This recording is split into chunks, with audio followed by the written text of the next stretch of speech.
மகாபாரதத்துல சூதாட்ட சருக்கத்துல சகுனியோட தருமன் சூதாடுவாரு. நாடு நகரம் வீடு தோட்டம் துறவு அண்ணன் தம்பி எல்லாத்தையும் வச்சு இழந்துடுறாரு. இறுதியா பாஞ்சாலிய கூட வச்சு ஆடி தோத்துறாரு. அப்ப எல்லாம் எங்கேயுமே கோபப்படாத பீமன் ஒரே ஒரு இடத்துல பாஞ்சாலியை வச்சு ஆடி தோத்துற போது கோபப்படுறாரு அண்ணன் மேல. என்ன தெரியுமா? பீமன் மூச்சு விட்டான் வெய்ய நாகம் போலே அப்படின்னு பாரதி சொல்லியிருப்பார். அப்போ அந்த இடத்துல பீமன் என்ன சொல்றாரு அப்படின்னாக்கா, அண்ணே, சூதர் மனைகளிலே தொண்டு மகளிர் உண்டு, சூதில் பணையம் என்றால் அங்க ஒரு தொண்டச்சி போவதில்லை. ஒரு வேலைக்காரன் வீட்டுல வேலைக்காரி இருக்கா, சூதுன்னு சொன்னாலே அந்த வேலைக்காரனே ஒத்துக்க மாட்டானே, நாடாளக்கூடிய அரசன் நீ எப்படி இதுக்கு ஒத்துக்கிட்ட, சம்மதிச்ச, தப்பல்லவா அப்படின்னு கண்டிக்கிறான்.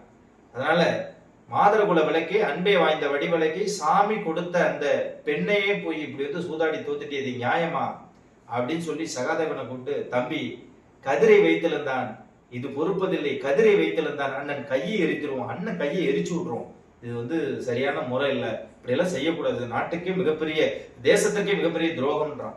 உடனே அந்த இடத்துல அர்ஜுனா குறுக்க மறைச்சி, மனமாற சொன்னாயே பீமா, யாரை சொன்னாய்?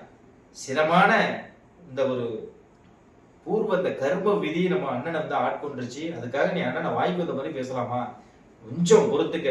தர்மத்தின் வாழ்வதனை சூது கவ்வும், தர்மம் மறுபடியும் வெல்லும் என்னும் அந்த ஒரு இயற்கை விதியை நம்மால இந்த உலகம் கற்குன்னு ஒரு போதனையை சொன்னதுதான் பாரதியார் அவருடைய மிகப்பெரிய ஹிட்.